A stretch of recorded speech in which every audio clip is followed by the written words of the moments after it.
Ladies and gentlemen, boys and girls, it's your boy, the Wrestling Classic here, guys. I want to let you guys know that there's a limited edition Wrestling Classic tee. I'm wearing it right now, but I got to show you the back because it's in collaboration with none other than HQ Clothing, guys. Check them out at www.hqclothing.com. It says Conquered in the back because that's what we do out here, conquering it every day, guys. Wear this shirt, remember to conquer it. Do the thing, keep doing the thing. HQ Clothing, headquarters clothing, guys. Check them out, www.hqclothing.com. Limited edition Wrestling Classic shirts. There's only like 70 left. There's only 100 printed. Make sure you get them before they're gone. I truly, truly, truly appreciate your support. www.hqclothing.com. Conquer it. Get it now. Put the link in the description below.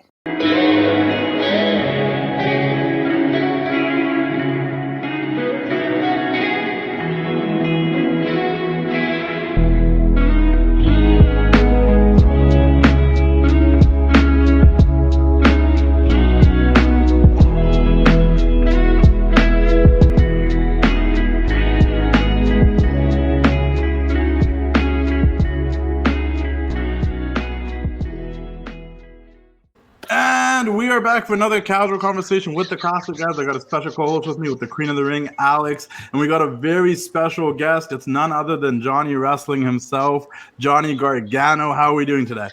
I'm doing great, man. Glad to have you. I want to touch on a few things really quickly because we got, SmackDown coming here September 6th, Raw in Edmonton, in Calgary, September 9th, and then just recently announced Survivor Series here in Vancouver, where I'm located.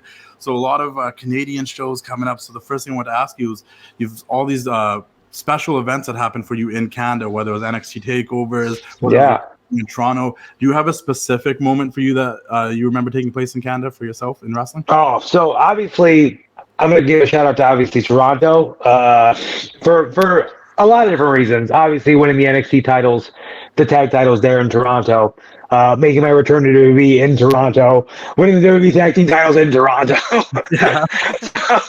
So I feel like I got to say Toronto for obvious reasons. No, 100%. I have to ask you about this. It's been one of the most popular things on TV recently was the whole confusion with R-Truth calling you guys Shawn Michaels and Triple H. How did you not break character in those segments? How did it feel to have your first WrestleMania kind of portraying someone you looked up to like Shawn Michaels? Yeah, so R-Truth is a national treasure. We all know that. What started as just a offhand backstage segment that we would just do every week from then on. We're like, oh, there's like a thing now. It got to the point where we were like looking at gear for our first WrestleMania and thinking about it. And we were like, man, like Sean and Hunter have been so influential for me and Tommaso. And the fact that we are doing this bit on television as well, it just made sense. We asked Hunter, like, hey, is it okay if we kind of pay homage to you and Sean at WrestleMania? And obviously he was like, yeah, of course, like whatever you guys want to do. So to be able to do that and have the DX kind of special interest for WrestleMania, it made sense given our history, given our story, given what was happening on television. And obviously any chance to pay homage to those two guys, we're always going to do that. 100%. That's awesome. That's awesome. Well, Johnny, I know that you're a big Marvel fan. Yeah, I saw the shirt. I was going to comment on it.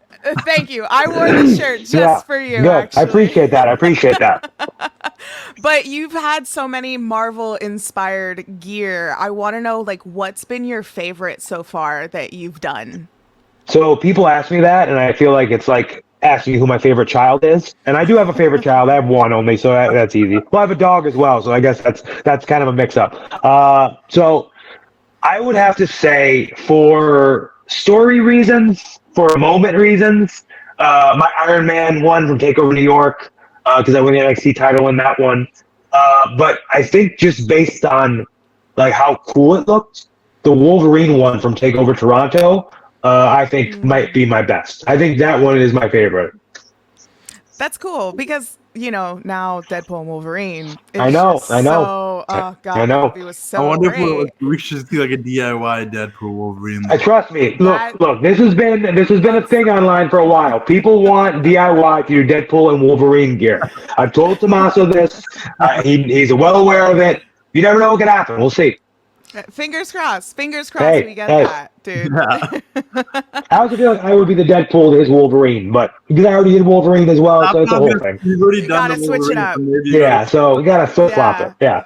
You gotta switch it up for sure. But I need to know, if you could build an X-Men team, who would you Ooh. choose from the Marvel universe, from the X-Men universe? Oh, I mean, so how many are we going with? How many am I allowed? Because I feel like I would just 5. pick. I feel like I would pick the. I mean, Wolverine, obviously. Cyclops. Rogue. If you watch the X-Men animated series, Rogue might be, and I think she is the most powerful mutant on the planet. By the way, just that might be a hot take, but she's. So am I going villains as well? You can if you want. Okay, I mean, so Wolverine, Cyclops, Rogue, Magneto, and the last one's hard because I'm trying to base. I mean, Professor X. I guess I could go Professor X as well. I go Yeah. Jean Grey, but Professor X and Jean Grey kind of have similar. So yeah. I mean, Dark Phoenix Yeah. as well. Yeah, Jean Grey got Dark Phoenix. Okay, I'm not gonna go. I'm gonna go on my nerdy. Oh man, that's No, so we all good. know. I grew up on that X-Men animated series, and I actually just finished the most recent one. Like, I just finished it like a week. It's incredible. 97. Absolutely Oh, incredible. God, Yeah. it's so good. Touching on that though, because like I said earlier, Survivor Series is coming in Vancouver, and I'm kind of curious if you had to make your dream Survivor Series team. Well, let's say with legends, who would you put on there? Legends. Yeah. So we'll go DX. So that's what? It's 5, right? Or is it 5? 5 on 5, right? Yeah. Yeah. So Shawn Michaels, Triple H, The Rock, Stone Cold Steve Austin, The Undertaker. Oh, that's crazy. There you go. Solid. There you go. Hey, yo, have you guys heard about 500 Level? They make officially licensed WWE merchandise, and I actually have been working with them on a couple of designs. A design that I worked on recently was with a girl named Caitlin, who's a big Dakota Kai fan, and we designed this new Dakota Kai shirt, which you can get exclusively now at 500 Level. Once again, officially licensed with the WWE. Really wanted a new Dakota Kai shirt. Got this one designed and made, and it's on the website now, on sale now, 500level.com. Guys, join their partnership program. You get discounts the more shirts you buy, 10%, 20%, 30%. You earn points and you get a discount. They have OG shirts, guys. I had to re-up on my NWO shirts on 500 Level, the comfortable material. If you get the premium shirts, but even the non-premium is super comfortable. I got NWO shirts. I got Shawn Michaels shirts. You can find some of your favorite wrestlers on there. You can find none other than guys like Razor Ramon, the bad guy. Check out this shirt. It's a sweet, sweet shirt, everybody. 500level.com. Like I said, they have the NWO stuff. And if you're like a big NXT fan, they got shirts for all of your favorite NXT wrestlers. And if they don't, let me know, and I'll make sure we get some shirts made for your favorite NXT wrestler. I went to go support my girl, Carmen Petrovic. You guys can check out our casual conversation on my YouTube channel. You can check out mine and Carmen Petrovic's casual conversation. But 500 Level had a Carmen Petrovic shirt. I had to go support my fellow Canadian and the homie Carmen Petrovic, guys. 500level.com, guys. Check them out. Get premium, officially licensed WWE shirts that you cannot find on WWE shop all the time. They have a huge selection on their website also for MLB, NBA, NFL, NHL. They got shirts for everything, but their wrestling selection is insane. Custom creative designs. Maybe I can work together with someone out there that is an editor that wants to put more designs on the website. Hit me up. 500level.com. Check them out and keep doing the thing. Quickly want to ask you about the way, because you guys have all gone in different directions. Dexter's now with the Wyatt Six, Candice and India doing their thing, Austin's and Grayson. Is there any chance we see you guys get the band back together? Has everyone just kind of gone their own ways? I mean, so speaking as a father, you always want to see your children go off and do their own thing, right? But you never know when a family reunion could be in the works. You never know when that could happen. People go off and they do their own thing, but at the end of the day, you are still family. So I'll never say never on a way reunion. You never know what could happen. Paths could be crossed. Things could happen. But the way is something that I look back on very fondly. It was one of the funnest times I had at NXT. So to be able to do that on a grander scale is something that I'm always very interested in. How did you guys come up with the name, The Way? So when Evolution became a thing, right? They named it Evolution because they're like, oh, the business is evolving. It's the evolution of the business. Yeah. So I was saying on television that I was doing things the Gargano way. And Hunter heard that, and he was like, "Oh, like you're going to show them the right way to do things. You're going to show them the way to do things." So it was kind of based off that. I don't think Hunter or Sean or anyone knew about the Mandalorian. Yeah. Because I know, like, maybe 2 months after that, Sean came up to me. He was like, "Hey, you know, there's a show called The Mandalorian, and like they say this thing called This Is the Way." And I was like, "Yeah, I kind of, I'm a nerd. Yeah, I kind of knew." But yeah, that's basically how we came up with it. Well, that's a good segue to my next question. Most of my questions are pop culture because I know that Please, you are I love a pop culture huge questions. pop culture nerd fan, just like Yep, me. yep. And we've seen so many wrestlers take on roles in Marvel and Star Wars role. If you could be in a Star Wars movie or in a Marvel movie, what is your ideal role? See, that's tough. Everyone always asks me like what role I would be in Marvel or anything like that, and I never have like a good answer because I never see myself as like that because I don't know. I don't even know if I have a good answer for you. I really, really don't, and I apologize. There's it's no. fine. Well, like in Star Wars, I don't would see you my. be like a Jedi or Sith? I would definitely be a Jedi, I think. But I feel like Star Wars, it's just like they're kind of creating new characters as well. So I could like fit into any kind of role. Look, I'm just saying, you got to make me anyone in particular. If Kevin Feige or John Favreau, if anyone out there watches this, if you just want to give me a cameo of some sort in anything, please be my guest. Star Wars, Marvel, anything. I don't even have to be like a notable character. Just throw me into something. I'll be down. He's in the background in the bar. Yeah, just in the background. Well, I'll be in the background. The fans can make up a backstory for me if they want. They can come up with whoever I am. Daniel Craig was a stormtrooper, so I'm sure you can don a stormtrooper outfit. I'll be a stormtrooper. I'll be a hell of a stormtrooper. Stormtrooper over there. Nobody will know for sure. Yeah, for sure. Oh my god! Yeah, that's so great. I love that. I could definitely see you as a stormtrooper, just like appreciate that. Thank you. The gun and everything. You'll be like, Johnny, don't quit doing that. You aren't acting like a stormtrooper. Quit moving around. Quit looking at the camera. Oh man! But I want to talk about like your Twitch streams. They're such a great connection with the fans, and there's so many different figures in the background as well, like in your office. I want to know about the connection that you've made with your fans through like your action figures, and if people like comment, and like what's your most expensive item from your collection? So the reason it's not behind me currently is because I'm in Cleveland still. So that's the Orlando house that has all the fun stuff. This has a Teenage Mutant Ninja Turtle room, so it's a different nerddom here. I split my nerddoms up between states.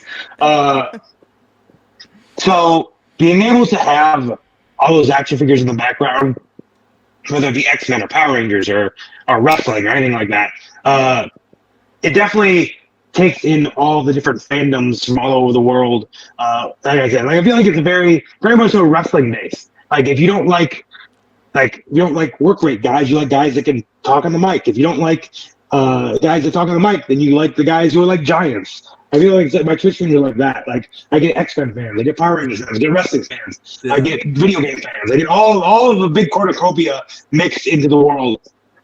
So to be able to have that, to be able to have just such a different mix of people and people that like different things is awesome. I'd say my most expensive item, if we're not talking graded comic books, because that's a whole different venue of price range that Candace has to deal with. I just ask for gifts, and Candace pays for it, so I don't never know what it costs. The different gift Candace got me was a 24-karat gold dragon dagger. It's a gold-plated Green Ranger dragon dagger. That's like 24 karat. So I think that might be, it was like a San Diego Comic-Con exclusive that we didn't get a San Diego Comic-Con that she had to buy for much more way later. But yeah, I think that might be my most like eye-popping item, I'd say, in the background in my Twitch streams. That's awesome. That's awesome. Switch things up. The last two questions here, I want to get just to know you a little bit better. Obviously, I've followed your wrestling career for years and years and years. I know how much wrestling and sports entertainment means to you. I've seen your journey. I mean, you've met your wife in this industry. You've made some friends. So, just out of curiosity, like fatherhood, when you became a father, how did that change your perspective for professional wrestling? Because that obviously your goal was always wrestling. But so like, where did the change happen? It definitely makes life, I don't want to say easier, but it makes, like, so say there's something in a match that doesn't go my way. I'd say, like, I'm my worst critic. I think I've been very open about my interviews about how I hate my own matches. I hate my own stuff. Don't like watching any of my stuff. So if something really irks me after, like, a SmackDown or something, I should have done this, I should have done that. It's really easy to turn that off on Saturday morning when I get home. And I have to be a dad, and I want to be a dad, and I want to be present for my child. And I see him, and, like, he doesn't know what happened on Friday Night SmackDown. He just wants to play with dad. So that immediately takes my mind away from anything negative I did on Friday, any negativity in my life. And I see his face, and he's smiling, he's laughing, he's having fun, he's having a great time. And that is really, I say, just such a blessing to be able to have that now and to kind of turn my wrestling brain off for a minute and to have dad brain turn on and just to hang out with my kid. And I think that's the coolest part of it. Yeah, it's a kind of a new form of escapism from your wrestling mind. For sure. Yeah, for sure. Because, like, even when I'm watching, like, honestly, even when I'm watching, like, Marvel or Star Wars, it's still wrestling to me. Everything is wrestling at the end of the day. I think, like, what can I do in this? What can I turn this into wrestling somehow? Yeah. As you've seen in all my gears, it's always wrestling to me, no matter what. So to be able to be with him, I can kind of turn that off a little bit. That's awesome. That's awesome. Saturday morning, you brought up Saturday mornings. There was a picture, I don't know, is it a real picture or a fake picture where it's you and Ciampa watching Girl Meets World? Yeah, that was a real picture. Yeah, that was a real picture. So you grew up watching Boy Meets World, right? Yes, of course. Yeah. That makes me happy. Okay, I just want to know. Of course we watched. Yeah, of course we grew up watching Boy Meets World. And I thought about waking up and watching Boy Meets World and more TGIF, to be honest. But TGIF, yeah. So wait, you were a Saturday morning guy or Friday? You were Friday TGIF, right? Boy Meets World. But you said Saturday morning. Somehow my brain got to Boy Meets World. Well, I got to went to Friday night. Yeah. No. So Tommaso is not very pop culture literate. But Boy Meets World is right in his wheelhouse. He loves Boy Meets World. Just so, yeah. Like before Disney Plus, I had the DVDs. They're back here somewhere. Yeah, me too. I did as well. Yeah, I know. It's great. See, now I want to know how his Feeney call is. Bad. Bad. Spoiler, it's bad. Last but not least, I always like to ask this question to everybody, and I think I already know the answer when it comes to you as well. But do you feel like you've made your younger self proud? I think so. I'd like to think so. I mean, the fact that a little 8-year-old Johnny Gargano, I just brought this up recently. SummerSlam 1996 was the very first WWE show I went to at the Dund Arena. And so now Rocket Mortgage Fieldhouse. And I dreamed of becoming a professional wrestler from that day on. And the fact that I just had the main event that building as one half of the WWE Tag Team Champions, I'd like to think that my younger self will be proud of what we've accomplished, what we've turned into, even more so from a wrestling standpoint, but from a human being standpoint. I'd like to think that I try my best, and I've turned out pretty okay. So I'd like to think that we did pretty good for ourselves. That's awesome. Well, thank you so much for your time. It was a pleasure having you on here, and hopefully we get to talk again sometime soon. Thank you, man. I also tell my younger self that now he has a 24-karat gold dragon dagger, so he'll probably be pumped about that as well.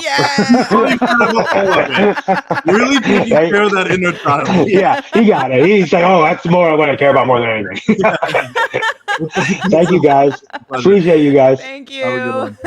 It's time to say goodnight. We sincerely appreciate your patronage and hope we've succeeded in bringing you an enjoyable evening of entertainment. Please drive home carefully and come back again soon.